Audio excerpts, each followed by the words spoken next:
بسم اللہ الرحمن الرحیم۔ السلام علیکم۔ میرا نام کائنات ہے۔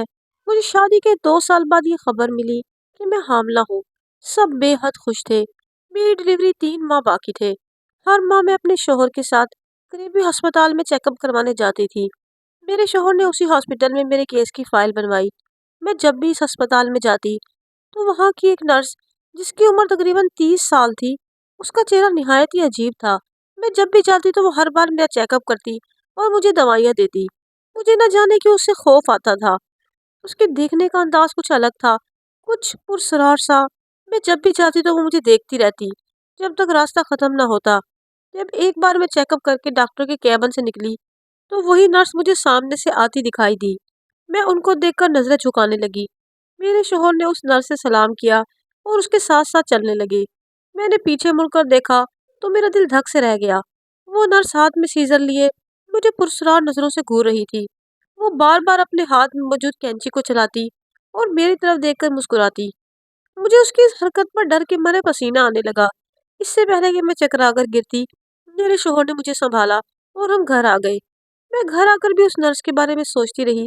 آخر کیا تھی وہ عورت؟ اتنی وحشت تھی اس کی آنکھوں میں، میرا تو دم ہی خوش ہو گیا تھا۔ میں انہی سوچوں میں گم تھی جب میری ساس کمرے میں چلی آئی۔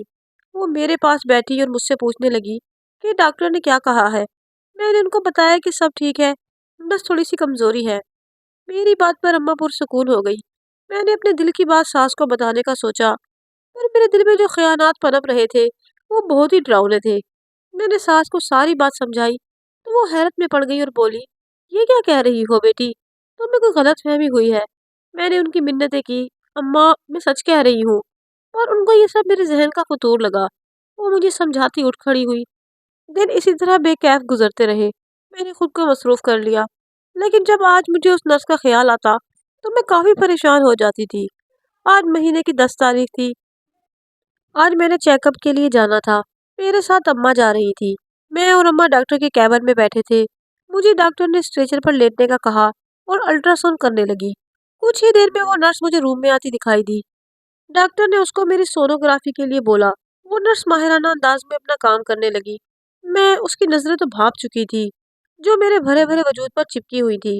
میرے جسم میں واضح کپکپاہٹ تھی، جسے وہ محسوس کرتی گردن ٹیڑھی کر کے مسکرا رہی تھی۔ میں نے اس کا ہاتھ اپنے پیٹ سے ہٹایا اور ماتھے پر آیا پسینہ صاف کرنے لگی۔ وہ بھی سنبھل کر پیچھے کھڑی ہو گئی۔ میری ماں مجھے پریشانی کے عالم میں دیکھنے لگی۔ ان کی سمجھ سے میرا رویہ باہر تھا۔ میں خود اپنی حالت پر حیران تھی کہ میرے ساتھ ایسا کیوں ہو رہا ہے۔ اس عورت کے سامنے آتے ہی مجھے بے چینی کیوں محسوس ہوتی ہے، اور اس کی نظریں مجھے خود کو گھورتی ہوئی کیوں محسوس ہوتی ہیں؟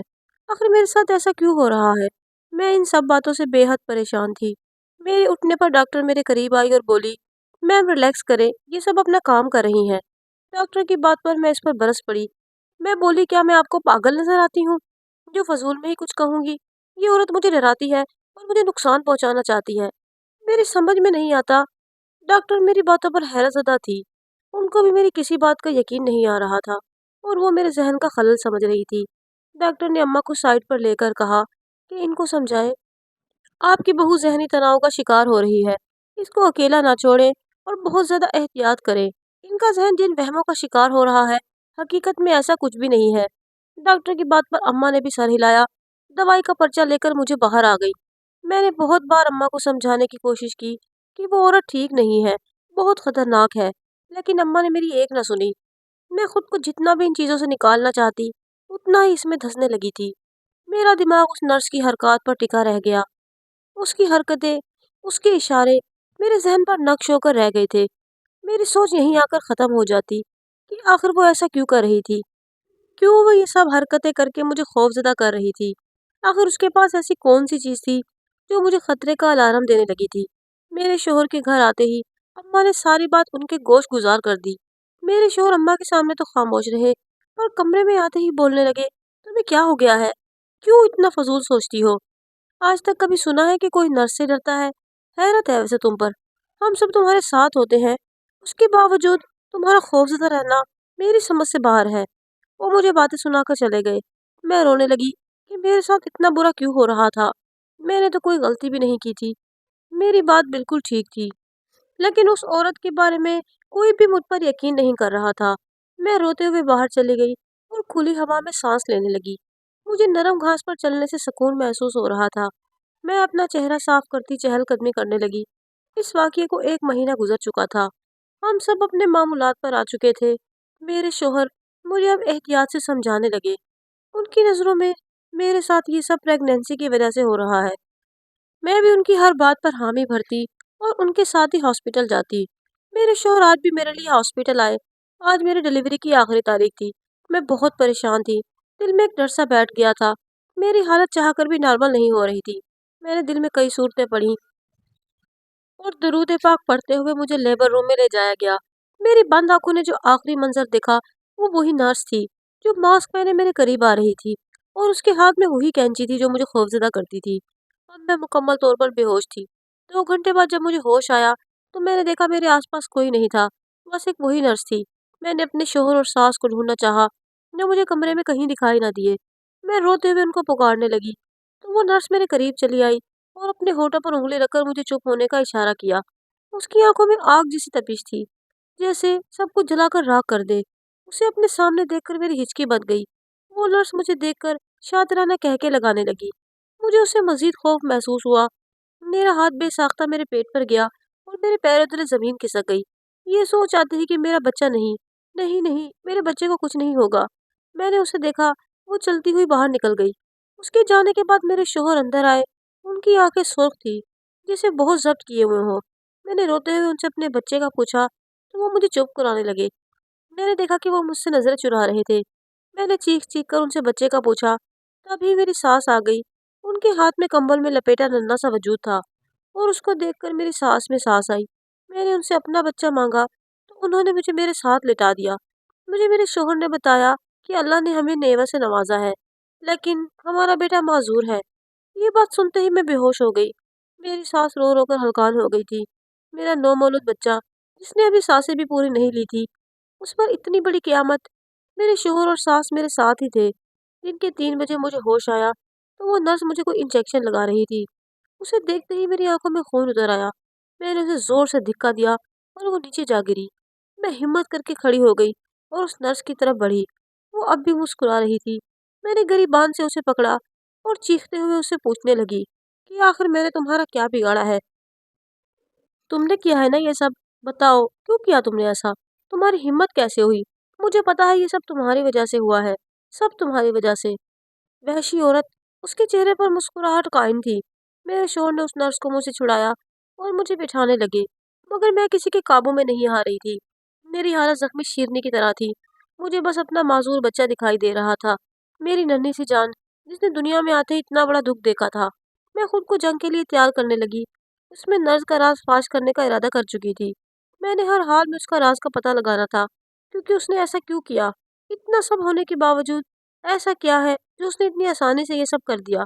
वो उसके चेहरे पर सजी शैतानी मुस्कुराहट उसकी बदनीयती का पता दे रही थी और उसकी करतूत का अंजाम तो अब उसे भुगतना ही था। मैं अपने आप से तहैया कर चुकी थी कि उसकी असलियत सबके सामने लाकर रहूंगी। मेरे शोहर अगले 2 दिन में मुझे घर ले आए। मैं बहुत गमज़दा सी अपने कमरे में बैठी रहती। मेरा बच्चा मेरी सास के पास रहता। वो इस नन्हे फूल की जी जान से आबियारी कर रही थी। मैंने अपनी जिंदगी में आने वाली पहली खुशी अधूरी पाई थी। मेरे जहन की दरीचों में मैं सारा दिन एक ही बात गर्दिश करती कि किसी तरह उस औरत का राज फाश कर दूं और उसकी काली हकीकत कैसे सामने लाऊं। क्या है जो वो दुनिया से छुपाती है और इतनी वहशत क्यों होती है उससे? मेरे शोहर आए तो मैंने अपने जहन में पनपती तरकीब को लाहे अमल में लाने का सोचा। मैंने तबीयत की खराबी के बायस अपने शोहर से उस नर्स को घर में रखने का कहा। मेरे शोहर हैरान होकर मुझे देखने लगे तो मैं उनकी हैरत भांप गई और अच्छे से समझ गई कि वो क्या कहना चाहते हैं। मैंने उनको बातों में लगाया, बोली कि मैं अभी मुकम्मल तौर पर ठीक नहीं हूँ। मुझे और मेरे बच्चे को एक नर्स की ज़रूरत है जो दिन रात हमारी देखभाल कर सके। अम्मा भी बूढ़ी हो गई हैं, वो उनको नहीं संभाल सकती। सारे काम। मेरे शोहर मेरी बातों से मुतफिक नजर आ रहे थे। उन्होंने मेरी बात से इत्तफाक किया और बोले कि मैं कल ही उस नर्स को बुलवा लूंगा जो हॉस्पिटल में रहती है। ये बात सुनकर मेरी बातें खुल गई। मैं बस उसके आने के इंतजार में थी कि कब वो आए और कैसे मैं अपनी तरकीब को अमल में लाऊं। मेरी आंख सुबह के 9 बजे खुली। बाहर से किसी के बोलने की आवाज़ आ रही थी। मेरे रूम का दरवाज़ा नॉक हुआ। मैंने अंदर आने की इजाज़त दी तो वही नर्स मेरे रूम में आई। मैंने उसे अंदर आने का इशारा किया तो वो अचंभे से मुझे देखने लगी। वो हैरान थी कि मैंने उसे आखिर क्यों रखा है। उसकी परेशानी मैं समझ चुकी थी। मैंने उसे बैठने को कहा और उसे अपनी बातों से मुतमईन करने लगी। कुछ हद तक वो मेरी बातों से मुतमईन नजर आ रही थी। मैंने उसे अपने कपड़े धोने का कहा और खुद अपने बच्चे को संभालने लगी। मैं सारा दिन उसे मसरूफ रखती और उसकी बेचैनी अच्छी तरह से नोट कर रही थी। यही तो मैं चाहती थी, मुझे उसकी बेचैनी की असल वजह पता चले। रात होते ही उसके पास एक कॉल आई और वो मेरे सामने से उठकर बाहर चली गई। मैं भी उसके पीछे कदम बढ़ाए। वो किसी से कॉल पर बात कर रही थी, किसी बच्चे से शायद, क्योंकि वो उसे बार बार बेटा कहकर पुकार रही थी। मैं सर झटक कर अंदर चली गई। उसने मेरे शोहर से घर जाने की इजाज़त मांगी तो मेरे शोहर ने भी इजाज़त दे दी और सुबह जल्दी आने का बोला। वो अपने घर जा चुकी थी। मेरी सोचों के नए दर खोल गई। मैं सोच रही थी, अगर वो शादीशुदा थी तो जाहिर क्यों नहीं करती, और उसका बेटा, जहाँ तक मुझे मालूम है कि किसी को उसके खानदान के बारे में नहीं मालूम। और ये सब इतना उलझाव वाला था कि मुझे समझ नहीं आ रहा था आखिर इन सब के पीछे क्या राज है। अगले दिन वो आई तो काफी परेशान थी। मैंने वजह पूछी तो वो काफी सख्त लहजे में इनकार कर गई। मैंने भी कुछ इतना मुनासिब न समझा और अपने बेटे का फिक्र बनाने लगी। मेरी सास आज अस्पताल गई थी। मैंने नर्स से काम करवाए तो आज उसने जल्दी जाने का कहा। मुझे एक डिलीवरी के लिए जाना है, डॉक्टर साहब ने बुलवाया है। मैंने कुछ सोचकर उसे इजाज़त दे दी और वो चली गई। वो निकली तो मेरी सास आ गई। मैंने अपने बेटे को उनके हवाले किया और उसके पीछे हॉस्पिटल आ गई। मैंने नर्स वाले कपड़े लिए और चेहरे पर मास्क लगा लिया। मैं आज ठान के आई थी कि आखिर लेबर रूम में ऐसा क्या होता है। मैंने अपनी पूरी ताकत जमा करके लेबर रूम में कदम रखा तो वो नर्स सामने ही अपने औजार साफ कर रही थी। मेरी आंखें हैरत की ज्यादती से फट गई। वो बहुत हंसते हुए दिल जमी से ऑपरेशन के औजार साफ कर रही थी, जैसे वो कोई पागल हो। मैंने अपने कदम आगे बढ़ाए और उनके साथ जाकर खड़ी हो गई। मैंने देखा कि ऑपरेशन हो चुका था। तमाम डॉक्टर्स बाहर गए और मुझे उस नर्स को स्टिचेस लगाने का बोला। मैंने हाँ में सर हिलाया और उसे औजार देने लगी। अचानक ही वो मुझसे बोली कि सीजर दे। मैंने उसे सीजर दी, जबकि सीजर का तो कोई काम ही नहीं था। इससे पहले कि वो सीजर चलाती, मैंने उसका हाथ पकड़ लिया। उसने वहशत से भरपूर आंखों से मुझे देखा और बोली, छोड़ो मुझे, छोड़ो। मैंने कहा, छोड़ दो। हमारी आवाज़ें सुनकर सब डॉक्टर आ गए। मैंने उसे धिक्का दिया और एक जोरदार चमाट दे मारा। डॉक्टर ने उस पेशेंट को अटेंड किया और मैं उस नर्स को लिए बाहर आ गई।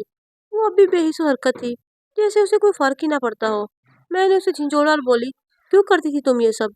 किसी मासूम को माजूर करती थी? जानबूझकर तुम्हें डर नहीं लगता?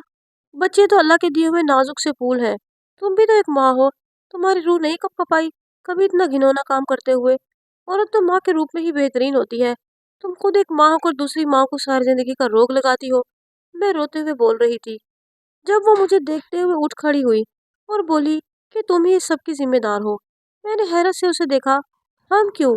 मैं भी तो तुम्हारी तरह एक नॉर्मल लाइफ गुजारती, अगर मुझे भी वक्त पर सहारा मिल जाता। तब कहाँ थे तुम सब? मैं भी मारी मारी फिर रही थी। रात के 3 बजे तक डॉक्टर के घर के बाहर खड़ी थी, लेकिन उसने दरवाज़ा नहीं खोला, क्योंकि उसकी छोटी बेटी की सालगिरह थी। उसके नौकर ने मुझे धक्के देकर निकाल दिया। मेरी हालत का गवाह मेरा खुदा है। मेरे किसी रिश्तेदार ने मेरी मदद न की, मेरी हालत का भी ख्याल नहीं किया कि मैं हामला हूँ। मैं दर बदर भटकी और मुझे एक नेक खातून अपने घर ले आई। वो तजर्बाकार दाई थी। उन्होंने मुझे देखा और फौरन मेरी डिलीवरी का सामान तैयार किया। मैं दर्द से तड़पती अपने रब को पुकारती रही और उन खातून ने 4 घंटों बाद जब मुझे होश आया तो मुझे मेरा बेटा पकड़ाया और उनकी बूढ़ी आंखों में आंसू और बेबसी थी। मैंने उनसे पूछा कि अम्मा जी क्या हुआ, तो उन्होंने बताया, बेटा सही वक्त पर मदद ना मिलने की वजह से तुम्हारा बेटा पैरों से माजूर पैदा हुआ है। ये सुनकर मैं मजीद बेहिस हरकत पड़ी रही। मेरा 2 दिन का बच्चा और इतनी बड़ी माजूरी। मेरा तो अपना कोई भी नहीं था। कहाँ थे तुम सब और तुम सब की इंसानियत? उस दिन से मैं अपने बेटे की माजूरी देखती हूँ तो यही तय किया था कि मैं भी किसी बच्चे को सही नहीं रहने दूंगी।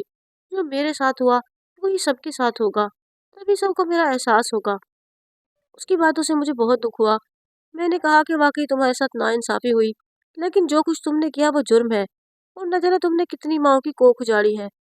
और तुमने कभी सोचा है, क्या पता तुम्हारी तरह उनकी औलाद भी उनके जीने का आखिरी सहारा हो। कभी कभी हम अमीरों की छोटी सी गलती भी किसी गरीब की दुनिया उजाड़ देती है। हमारी खुशियों में गरीब का भी इतना ही हिस्सा है। बदला किसी चीज का हल नहीं होता। बदला लेकर इंसान की रूह बेसुकून हो जाती है। जिंदगी से सुकून रुखसत हो जाता है और इंसान खाली हाथ रह जाता है। कोशिश करें कि किसी का एक आंसू भी आपकी वजह से ना बहे। وہ ایک آंسو بھی رب کی بارگاہ میں آپ کے لیے سزا بن سکتا ہے۔